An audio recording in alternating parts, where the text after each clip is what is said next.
Հարգելի հայրենակիցներ, հայկական միասնական տեղեկատվկան կենտրոնի Գորիսի շտաբը մեկնարկում է իր աշխատանքները։ Մենք այսուհետ այստեղից պարբերաբար ուղիղ եթեր ենք դուրս գալու ներկայացնելու ձեզ առկա իրավիճակը։ Այսօր մեր առաջին բանախոսն է Հայաստանի Հանրապետության առողջապահության նախարար Արսեն Թորոսյանը, ով իր մասով կներկայացնի առկա իրավիճակը։ Խնդրեմ, պարոն Թորոսյան։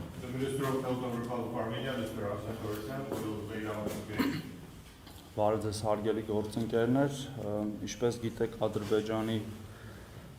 ագրեսիվ գործողությունների արդյունքում մենք ունենք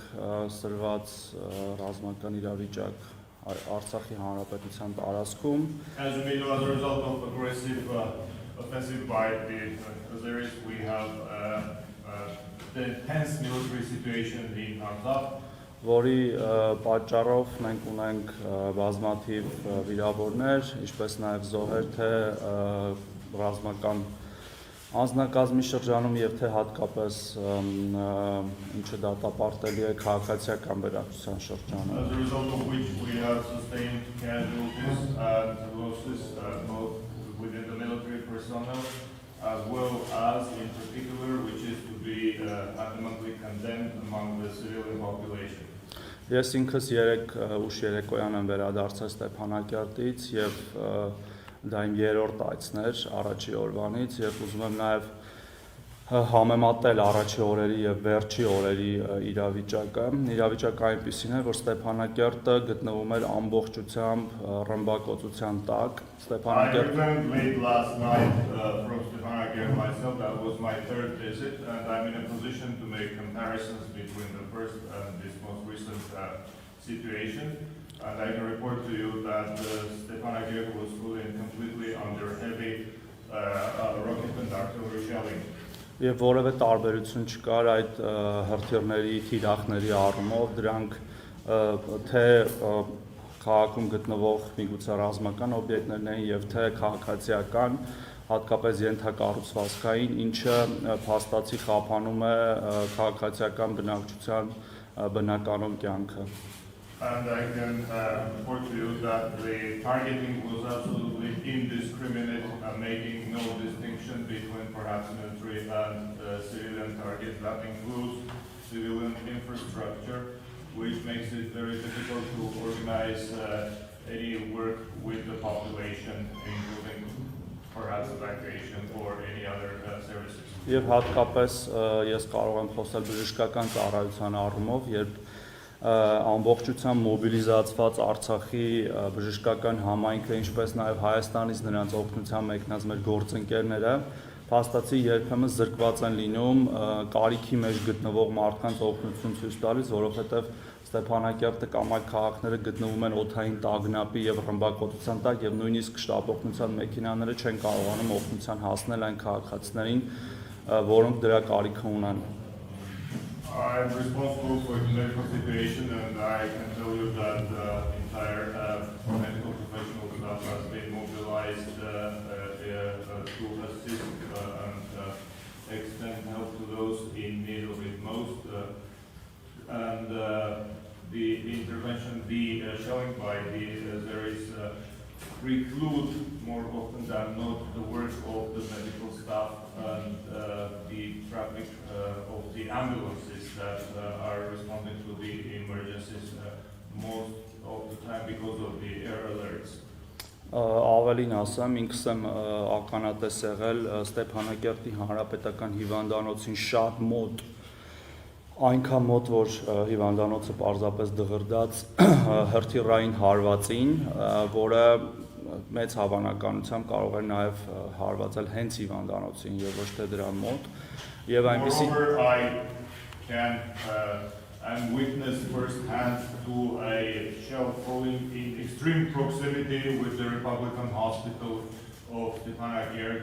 actually missing it by a hair's width. Եվ կա մեր բժշկական անձնակազմի մոտ այնպիսի տպավորություն տեսնելով Ադրբեջանի ռազմաքաղաքական ղեկավարության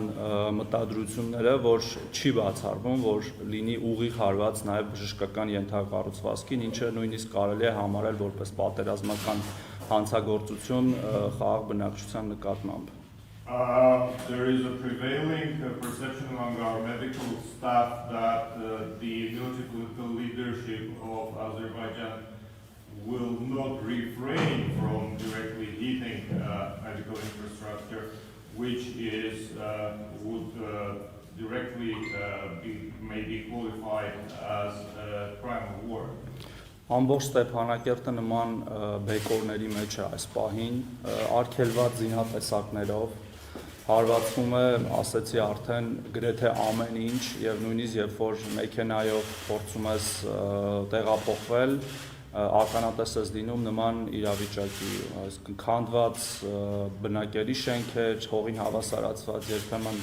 տարբեր ենթակառուցվածքային օբյեկտներ, ինչը կրկին համարում ենք անթույլատրելի հատկապես նման արգելված զինատեսակների օգտագործումը։ All of the territory of Stepanakert is scattered with fragments of ordinances like the ones I demonstrated to you, and that includes also ammunition which is banned by international treaties, that is prohibited to be used even in war. There are many civilian buildings, residential buildings that have been hit hard, and there is rubble all over. There are civilian infrastructures raised to the ground, which makes it almost impossible to bring help to where it's needed most. Եվ վերջում ավելացնեմ ամփոփելով խոսքս, որ չնայած այս ամենին մենք մեր հայրենակիցների կողքին ուժեղ կանգնած ենք, ամբողջ բժշկական հանրույթը Հայաստանի եւ Արցախի իր գրեթե մյուս ոչ այդքան կարևոր գործերը թողած զբաղվում է մեր վիրավորների բուժմամբ եւ տարհանմամբ եւ Գորիսը ենթադրում եմ արդեն տեղեկացվել եք նաեւ ամենահիմնական տարանցիկ կետն է այդ գործի մեջ եւ մենք մինչև վերջ պայքարելու ենք եւ հաղթելու ենք։ In conclusion, I would like to inform you that notwithstanding this irresponsible offensive, the entire medical community of Armenia and Artsakh are consolidated around the task,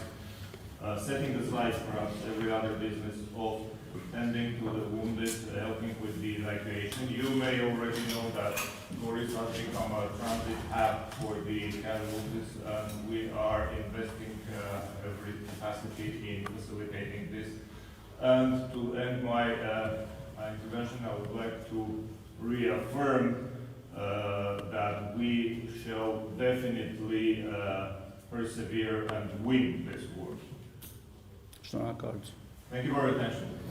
Շատ բարի գործընկերներ, այժմ պարոն նախարարին կարող եք ուղղել ձեր հարցերը, դուք այդ հնարավորությունն ունեք։ Questions are welcome. Please. Mr. from Associated Press. How many civilians injured? Are there any numbers injured, dead? I would like some specifics. Thank you. Yesterday, you may aware. Երեք մարդու իրավունքների պաշտպանի Արցախի հանրապետության հրապարակեց քաղաքացիական բնակչության շրջանում զոհերի եւ վիրավորների թիվը։ Ես հիմա իհարկե թղթով ձեռքից տակ չունեմ, բայց եթե չեմ սխալվում, քանի որ ինքս եմ խոսել նրա հետ եւ քննարկել այդ հարցերը հենց Ստեփանակերտում, երեկվա դրությամբ կար 19 զոհ քաղաքացիական բնակչության շրջանում եւ 80 վիրավոր, որը կրկնում եմ Ադրբեջանի տարբերություն, այսինքն քաղաքացիական ենթակառուցվածքների եւ շենքերի վրա հարձակման արդյունք է։ Մենք իհարկե զբաղվում ենք նաեւ այդ քաղաքացիների բուժմամբ եւ տարհանմամբ եւ շարունակելու ենք դա անել։ Եվ ես կրկին անթույլատրելի եմ համարում նման վարքագիծը։ Yesterday, the Ombudsman of the Republic of Artsakh has published that information. I do not have the numbers at hand, but I discussed that with him last night. And if I'm not mistaken, as of last night, the casualties included 19 civilians lost their lives and 18 more were wounded. And I have to reiterate that this is a result of the indiscriminate offensive by Azeris attacking civilian residential buildings and civilian infrastructure. Of course, we're doing everything we can to tend and treat the wounded and organize the evacuation ASAP. Arthur? Կենտրոն հեռուստաընկերությունը արտադրական պարոն Թորոսյան երկու հարց ունեմ, մեկը ոլորտի վերաբերող, քանի որ ասացիք արգելվող զենքեր են կիրառում, ոչ որ տարբեր դրամաչափի հրթիռներ, մասնավորապես ինչպիսի վիրավորվածություններ լինում, այսինքն ինչ աստիճանի վնասվածքներ են ստանում, ունենք անհրաժեշտ հագեցվածությունը սարքավորումների, մասնագետների, տեղ հիվանդանոցներում եւ արյան խնդիր արդյոք ունենք թե ոչ այսօր։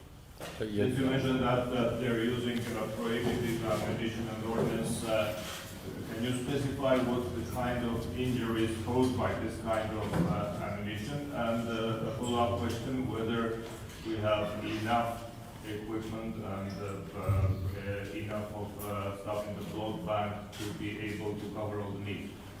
Ընդհանուր առումով ասեմ, պատերազմի ժամանակ ստացված, այսինքն այս պատերազմի կամ այս սրացման ժամանակ ստացված վիրավորումների բնույթը զենքերի տեսակներին չեմ կարող մանրամասն անդրադառնալ, որտեղ զուտ մասնագիտորեն շատ չեմ տիրապետում, մեր գոլեգաները պաշտպանության նախարարությունից հավանաբար ավելի լավ կանդրադառնան դրան, բայց վիրավորումների ճնշող մեծամասնությունը 100%-ին ձգտող կարելի այսպես ասել, ականապայթյունային վիրավորումներ են, ոչ հրազենային, որովհետև փաստացի այս պատերազմը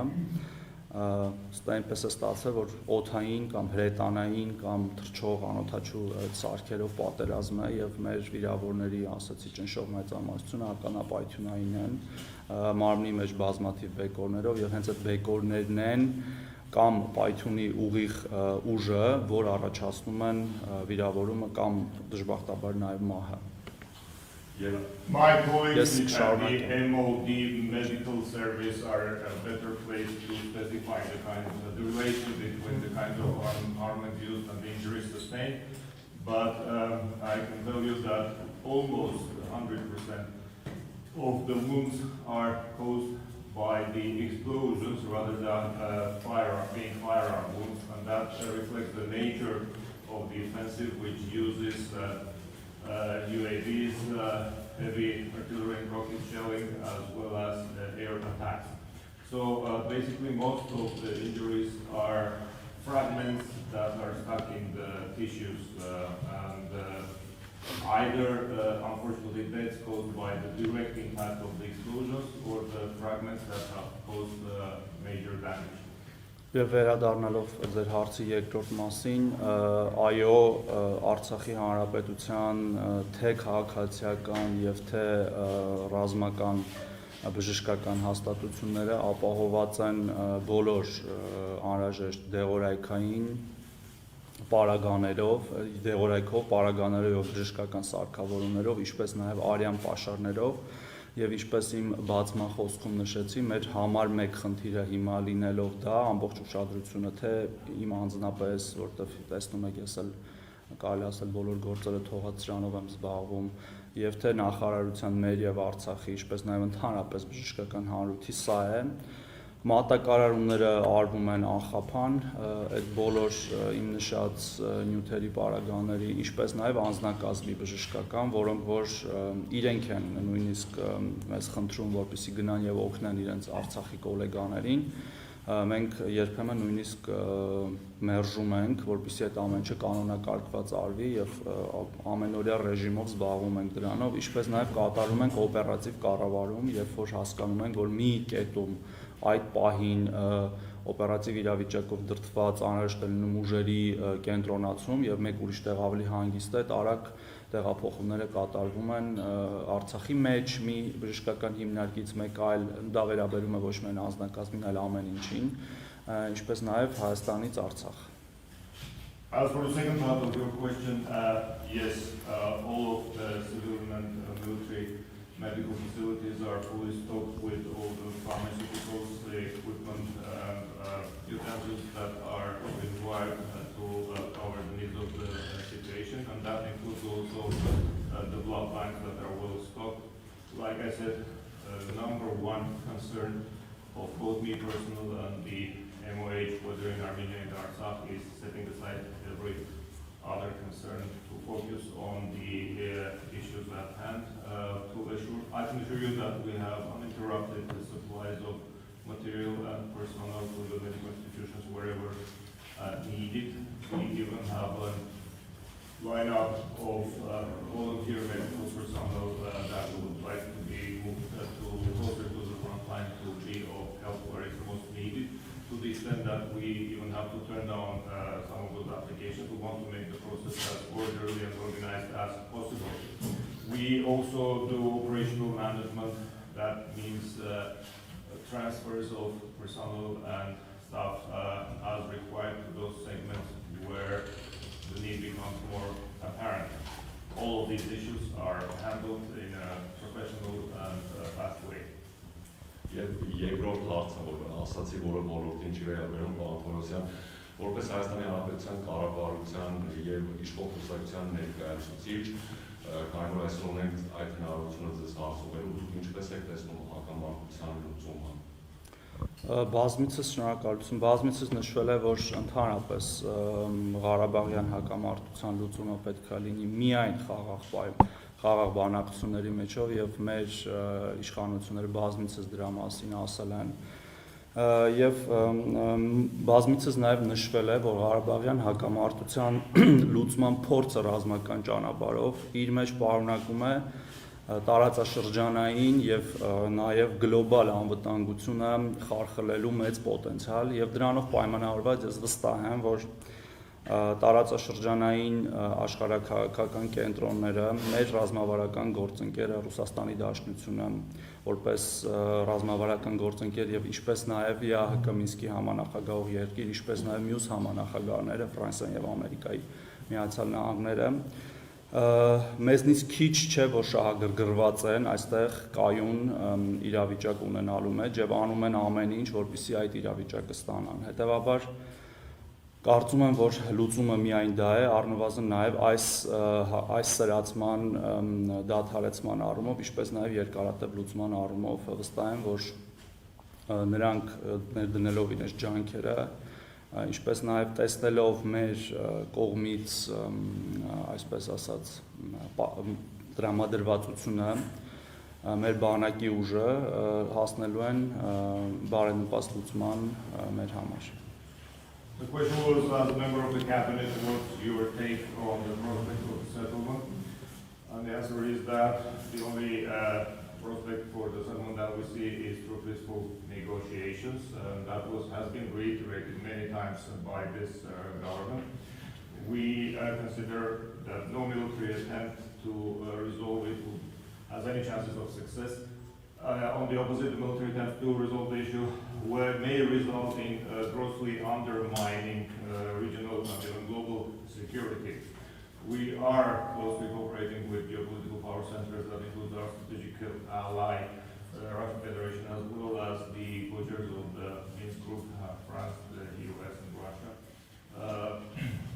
And we will not settle for anything less than a peaceful resolution. I know and I hope that seeing the resolve and the determination of our nation and our army, the adversary will realize this too eventually. Simon Ostrovsky, PBS NewsHour. I have two questions. I realize you might not have exact figures because you're the health minister, but do you know what casualties are among soldiers of both Armenia and Karabakh since the start of this war? And also, can you confirm that the Russian Prime Minister visited Armenia yesterday? And if so, do you know what the results of any talks that he held were? Թարգմանում եք, թե ես պատասխանեմ մյուսների համար։ Ես իհարկե տիրապետում եմ ամբողջ իրավիճակին, թե թվային եւ թե բովանդակային, սակայն կարծում եմ, որ զինվորների, վիրավորումների եւ զոհերի մասին ինֆորմացիան պատշաճ ներկայացվում է ըստ անհրաժեշտության պաշտպանության նախարարության կողմից եւ մեր խնդիրը ոչ միայն թվերին հետևելն է, այլ բոլոր վիրավոր զինվորներին անհրաժեշտ բժշկական օգնության ցուցաբերումը, որը պատշաճ access to the figures you referred to,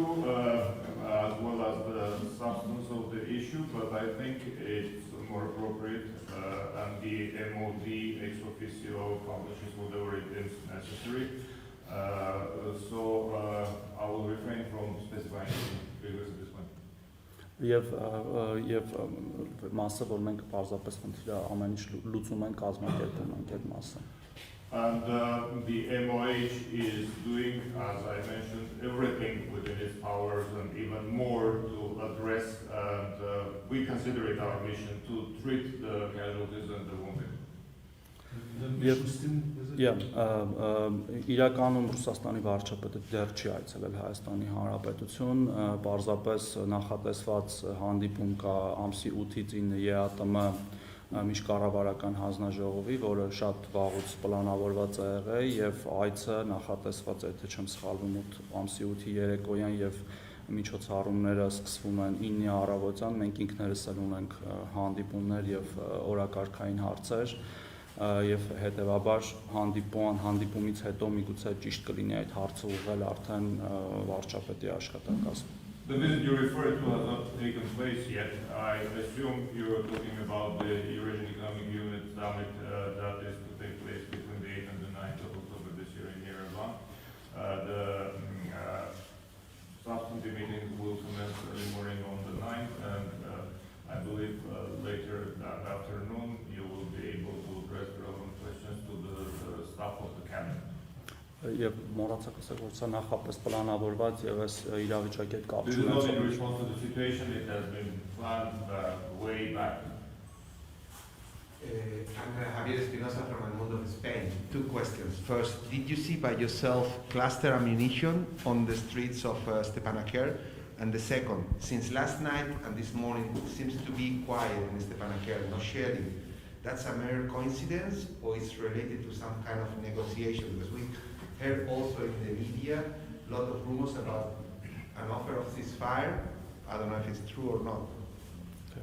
Առաջին մասով պատասխանեմ, որ ես չլինելով ռազմական փորձագետ եւ զինատեսակների մեջ շատ խորը չհասկանալով հենվում եմ իմ գործընկերների տեսակետի վրա, ես ինքս տեսել եմ քանդված եւ ավերված շենքեր եւ շինություններ եւ եթե նույնիսկ մի պահ ենթադրենք, որ օրինակ դրանք վնասը պատճառվել է ոչ արգելված զինատեսակներով, ինչի մասին շատ է խոսվում, որ դրանք արգելված զինատեսակներով են կատարվել, դա կրկին անընդունելի է, իսկ արգելված թե ոչ արգելված զինատեսակների մասով կարծում եմ պաշտպանական մեր գործընկերները պաշտպանության գերատեսչությունից մանրամասները ներկայացնում են թե ֆոտո, վիդեո ապացույցների եւ թե կոնկրետ դեպքերով, կարծում եմ ճիշտ կլինի առիթի դեպքում ավելի մանրամասներ նրանցից իմանալ, թարգմանեք ես Like I said, not being a military expert, I'm not well versed in being able to make the distinction between types of arms and ammunition, and I do not pretend to be able to tell the difference, but I rely 100% on the input by my colleagues who are knowledgeable in those matters, and they assure me that yes, that is the case. But let's for a moment imagine hypothetically that the destruction we see in Stepanakert is caused by non-prohibited arms and ammunition. Would that make any difference when you're killing innocent civilians? That would still be unacceptable, whether it's the damages caused by prohibited or allowed arms. Therefore, apart from that, the evidence you are asking about is amply available with our military colleagues who are ready to share it, whether it's cartographic material, photographs, or AV footage. Case by case, that is available. You just have to ask where it belongs. Եվ երկրորդ մասով մեր տեղեկատվությամբ առավոտյան կրկին ռմբակոծությունները վերսկսել են եւ օդային տագնապները տրվել են Ստեփանակերտի տարածքում եւ մենք առնվազն բժշկական մասով, այդ բժշկական ծառայությունները ապահովելու մասով, բնակչության անվտանգության մասով որևէ տարբերություն չենք տեսնում երեկվա եւ այսօրվա միջեւ. As for the second part of your question, for your information, the air alert and the shelling from the air has resumed early this morning, and at least in as much as it pertains to providing medical services, we do not see so far any difference in the situation. Եվ պարզապես մի կտորել ավելացնեմ եւ նորից եմ կրկնում, այստեղ շատ կարեւոր է ծառայությունների անխափան աշխատումը քաղաքացիական բնակչության համար, որը պարզապես գրեթե անհնար է դառնում նման ռմբակոծությունների արդյունքում, ես որպես օրինակ բերեմ, ամբողջ օրը գրեթե տարբեր թաքստոցներում լինելով ես ինքս վերջում արդեն հասկանալով, որ միգուցե օդային տագնապը այդպես էլ չավարտի, իսկ ես պետք է տեղաշարժվեմ, ստիպված եմ եղել նույնիսկ տեղաշարժվել օդային տագնապի պայմաններում, վտանգելով թե իմ, թե գործընկերների կյանքը։ Նույնը տեղի է ունենում բոլոր ծառայությունների, որոնք պետք է ապահովեն կենսական ծառայությունների աշխատանքը եւ նշում եմ հատկապես բժշկական, երբ որ օրինակ շտապօգնության մեքենան կարիքավոր մարդու, իդեպ ոչ միայն վիրավոր, օրինակ սրտամկանի ինֆարկտով, որովհետև քաղաքացիական բնակչության այլ բժշկական խնդիրները չեն վերանում պատերազմի ժամանակ, տեղափոխում է այդ քաղաքացուն հիվանդանոց կամ հիվանդանոցից մեկ այլ հիվանդանոց եւ կարող է հարված ստանալ բալիստիկ հրթիռից, հրետանուց կամ նույնիսկ թռչող օդային բաներից, անօդաչուներից, ռազմական, որոնք որ հարվածում են, ինչը կրկին ասում եմ անթույլատրելի է եւ դատապարտելի։ Like I said, and I have to repeat that in situations like this, being able to provide uninterrupted services to the civilian population is a predominant issue, and which is disrupted, if not made altogether possible by the constant terrorism. And I can illustrate it with my own example. I have spent most of last evening in shelter. But then again, realizing that the air alert is not going to be removed anytime soon, I have to come out even under the conditions of the shelling, exposing myself and my colleagues to imminent danger. And that is, like I said, disrupting the delivery of essential and vital services to the civilian population. I have to emphasize, for example, we're not talking only military casualties of the conflict, we're talking regular people who need urgent assistance, like an old senior citizen who just had a heart attack and was being moved in an ambulance transferred from one location to the other. And the vehicle was targeted indiscriminately, both by rocket artillery and UAV fire, notwithstanding the clear markings of this being an ambulance. So this is clearly unacceptable and needs to be strongly condemned.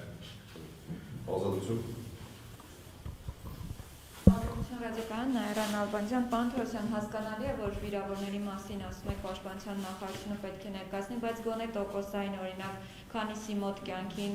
վտանգ սպառնացող վիրավորումներ են, այդպես գոնե ներկայացրեք եւ շատերը հարազատները չեն կարողանում ինֆորմացիա ստանալ, որտեղ է, կարող եք հուշել նման դեպքերում, եթե գիտեն, որ իրենց զինվորը վիրավորվել է, ինչպես կարող են ինֆորմացիա ստանալ, ինչ կոնտակտներով պետք է զանգեն եւ հոսպիտալի հետ կապված ասեցիք տեղեկություն ունեք, որ այսինքն այդպիսի ուղիղ սպառնալիք կա, որ կարող են հենց հոսպիտալի ուղղությամբ հարվածել, այդ դեպքում այսպես ասած այլընտրանքային կամ պլան B ինչ տարբերակ կա, ինչքանով է հոսպիտալը նկուղային հետապաստարանային առումով ապահովված, խնդրում եմ դա ներկայացնել։ The question is, can you give us a rough breakdown of the injuries, like the percentage of those that are life-threatening or not? Second question is, what should where should the relatives and other individuals concerned about their next of kin being wounded address? What are the channels for which they could get meaningful information about their condition and state? Հոսպիտալի վիճակի հետ կապված And about whether there are backup plans about with respect to the hospital, and does it have adequate shelter capacity? Like you mentioned, there was a near miss of heat at the hospital. Ես վերջի հարցից սկսեմ պատասխանել, տեսեք, ուրեմն թիրախավորման մասին հստակ ապացուցված ինֆորմացիա մենք իհարկե ես որպես առողջապահության նախարար եւ բժշկական ազնագազմը չունի, մենք պարզապես վերլուծելով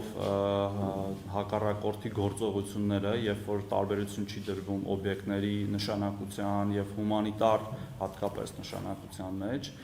պարզապես կարծում եմ, որ նրանք զերծ չեն մնա միգուցե նաև հիվանդանոցներին հարվածելուց։ Եվ դրանով պայմանավորված մենք ոչ միայն այս պահին, այլև ընդհանրապես միշտ ունենք պահեստային պլաններ ծառայությունները կազմակերպելու համար, կոնֆլիկտի զոնայում Արցախի հանրապետությունում գտնվող բոլոր հիվանդանոցային հաստատությունների համար, ես ավելի մանրամասներ չեմ բացի, որպեսզի վտանգի տակ նրանց չդնեմ։ Երկրորդ մասով, ուրեմն վիրավորների մասին տեղեկատվության բացը լրացնելու խնդիրը մենք գիտենք, մենք ինքներս էլ ենք ստանում բազմաթիվ զանգեր եւ հարցեր, հարցումներ, թե բարձելու համար ով որտեղ է գտնվում, եւ այդ հարցը կամ այսօր կամ վաղը վերջնականապես կկանոնակարգվի եւ թեժ գիծը, որը հիմա վստահ չեմ համարը որն է լինելու կհայտարարվի դրա մասին, լինելու է թեժ գիծ, որով հնարավոր կլինի պարզել այս կամ այն զինծառայողի գտնվելու վայրը, վիճակը, չնայած ի սկզբանե բոլոր ճանաչված վիրավորները հիմնականում կարողանում են կապ հաստատել իրենց ծնողների հետ, եթե նրանք գիտակցության մեջ են, եւ ես ինքս եմ բազմաթիվ մեր զինվորների հետ խոսել տարբեր զինվորական եւ ոչ միայն զինվորական հիվանդանոցներում եւ հարցրել այդ կապի մասին, շատ քիչ դեպքեր են լինում, որ անճանաչելի վիրավորներ են ունենում, քանի որ անգիտակից են լինում սկզբից եւ իրավիճակով պայմանավորված հայտնի չի լինում նրանք որ զորամասից են, անուն, ազգանունը եւ այլն, նրանց մասով ճանաչման process-ը մի փոքր այլ է, որով կրկին մենք եւ մեր պաշտպանության նախարարության գործընկերները զբաղվում ենք այդ համակարգի վերջնական տեղում լինելու դեպքում հայտարարություն կտարածի, թե ուր է պետք զանգարել եւ ինչպես է պետք այդ ամեն ինչը անել։ Ինչ վերաբերում է ձեր առաջի հարցին, ապա կարող եմ ասել, որ իհարկե վիրավորների մեծ մասը միջին եւ թեթև ծանրության են եւ դա այդպես էլ պետք է լինի, այսինքն ոչ միայն այս սրացման ժամանակ, այլ ընդհանրապես այդպես է լինում։ Ծանր եւ ծայրահեղ վիրավորներ իհարկե ունենք, որոնք կազմելով միգուցե ավելի փոքր տոկոս ընդհանուր վիրավորների թվի մեջ, իհարկե սակայն պահանջում են առավել ուշադրություն եւ հենց նրանց է ուղղված բժշկական հաստատությունների եւ անձնակազմի ամենամեծ ուշադրությունը, որպեսզի նրանց կյանքին վտանգ չսպառնա եւ նրանք փրկվեն։ Իսկ թե ինչու է ծանրները եւ ծայրահեղ ծանրները փոքր տոկոս, դա բացատրելի տրամաբանական է, որովհետեւ դժբախտաբար նաեւ ծանր վիրավորումներից մինչեւ բժշկական հաստատություններ հասնելը որոշ ծառայողներ նաեւ մահանում են։ We have analyzed the patterns of the bombing and shelling, and which clearly indicates that there is absolutely no discrimination in targeting, which is why we consider it not altogether impossible that they will also hit civilian infrastructure, including our hospital. Therefore, I can assure you that we do have backup plans and facilities for the possible eventualities. As for your second question, we do get a big number of calls and inquiries from relatives and concerned people about the wounded. And today and early tomorrow, we will set up, this is being addressed as we speak, a hotline where I can tell you the number at this point, which these individuals may call to get reliable information about the whereabouts and the condition of their wounded relatives. We sometimes, I myself have talked to many military servicemen being treated in the hospitals and inquired about their communication with their relatives, and predominant majority of them have no problems of calling and talking to their relatives. There is a problem with some of the wounded servicemen that we are either unconscious or have no IDs and we cannot communicate with them. There are mechanisms to address this, which we are also putting in place. So the solution, we cannot pin down either their names or regiments that they've been from, but that we're working on that, and there are solutions to this as well. As for your first question, the predominant majority of the wounded being treated have sustained medium and light injuries. Of course, there's a small percentage percentage in proportion of grave injuries and extremely grave wounded. And of course, the attention of the medical personnel is mostly focused on this to save their lives. The reason, among others, as to why their share is so low is that unfortunately they do not always make it to the medical facilities. Բարի գործընկերներ, ժամանակը շատ կարճ է, թույլ տանք մյուսներն էլ հարցեր տան, Russia Today, խնդրեմ։ Друзья, Максим тоже, что я в целом хотел спросить про общее количество перевезенных из Нагорного Карабаха в Армению, которые лечатся в больницах здесь. Добавляет ли это дополнительную нагрузку на больницах? И какие еще меры вы предпринимаете для оказания помощи беженцам? Can you give us a total ballpark number of servicemen that were moved or evacuated from Karabakh to Armenia for medical treatment? Just an approximate idea. Военных и военных, и гражданских. That includes both military personnel and civilians. Թարգմանեմ իրան ուսերեն։ Okay, ես հայերեն եմ պատասխանում։ Ես արդեն անկեղծ ասած անդրադարձա հարցի առաջի մասին, նշելով, որ Պաշտպանության նախարարությունը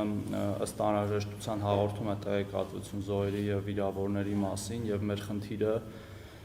նրանց բուժական process-ը անխափան կազմակերպելն է եւ այդ տեսակետից Հայաստանի առողջապահական համակարգը հիմա փաստացի բաժանված է 3 հիմնական մասի։ Մեկը դա սովորական առողջապահական համակարգն է, որ խաղաղ ժամանակ աշխատում է, երկրորդը դա COVID-ի դեմ պայքարի առողջապահական համակարգն է, որը դեռ պայքարում է այդ գլոբալ կրկին խնդրի դեմ, հիվանդության դեմ, եւ երրորդը դա վիրավորներին քաղաքացիական եւ զինվորական բուժօգնություն ցույց տվող համակարգն է եւ փաստացի նաեւ ինչով է այս կոնֆլիկտը բեր առողջապահական համակարգի վրա, որ նման պանդեմիայի շրջանում նման սրացում է տեղի ունենում, ագրեսիա բնակչության նկատմամբ եւ դա այն դեպքում, երբ բոլոր միջազգային կազմակերպությունները դեռ շատ վաղուց կոչ էին արել բոլոր կողմերին զերծ մնալ որևէ սրացումից, մինչեւ այս գլոբալ մարտահրավերի դեմ ամբողջ մարդկությունը կպայքարի։ I already covered the first part of the question, that is the MOD deals with the numbers, the MOH deals with taking care of the wounded waters in our military, which is what we're doing. I can add to this that the entire health system of Armenia now is working along 3 distinct dimensions. One is maybe described as business as usual, tending to our everyday issues like we did before,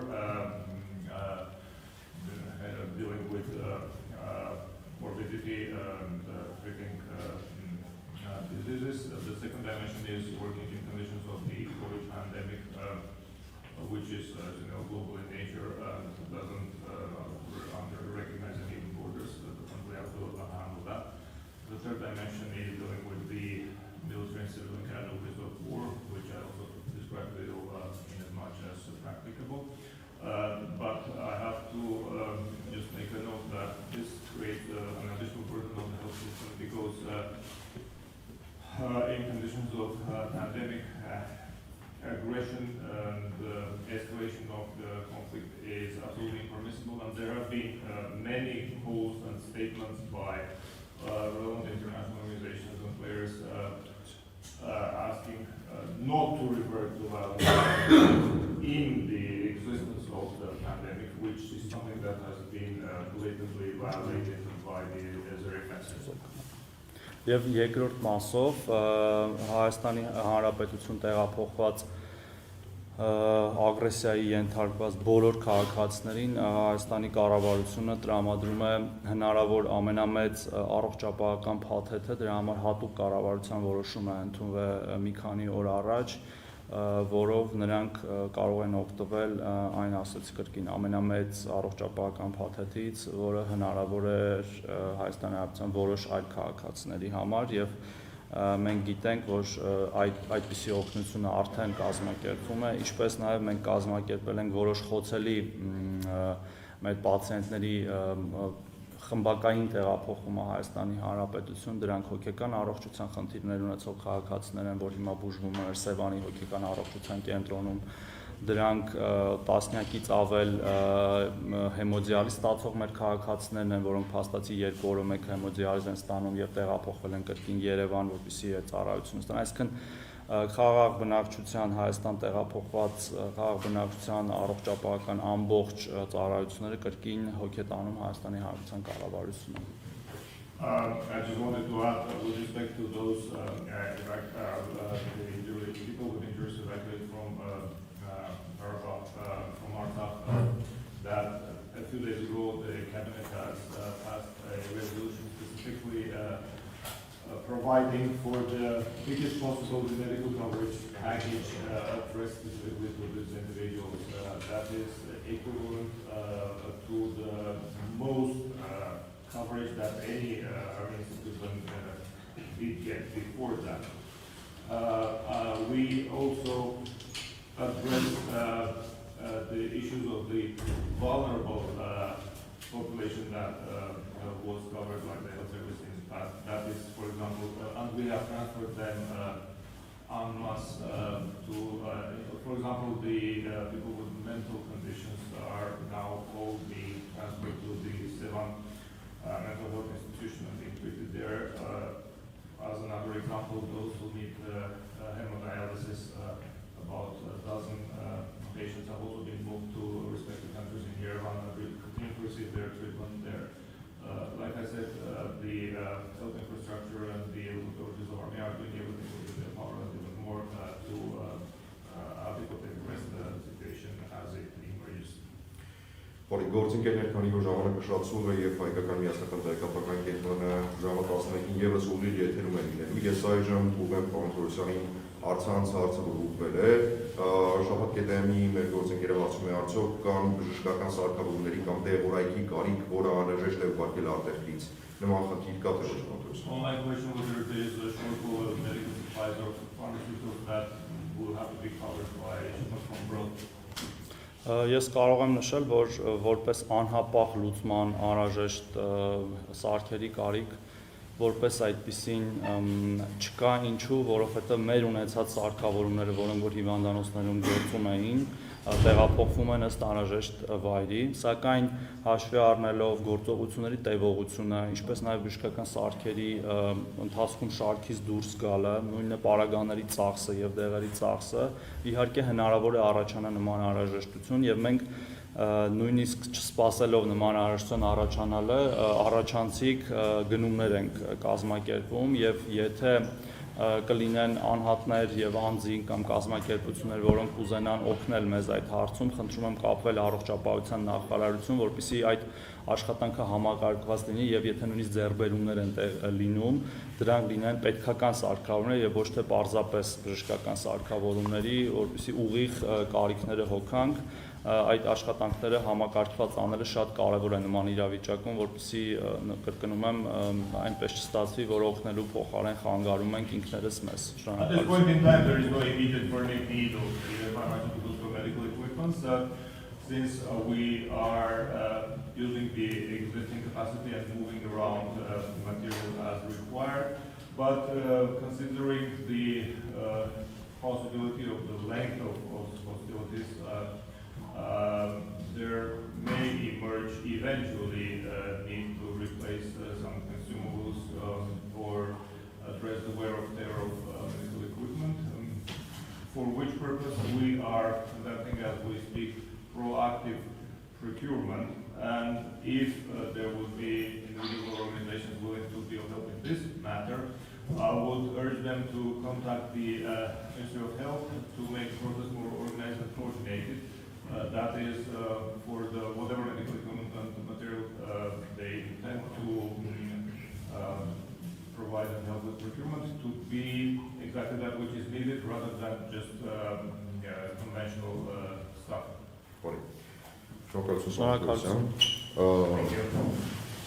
Հարգելի գործընկերներ, ես տեղեկացնեմ, որ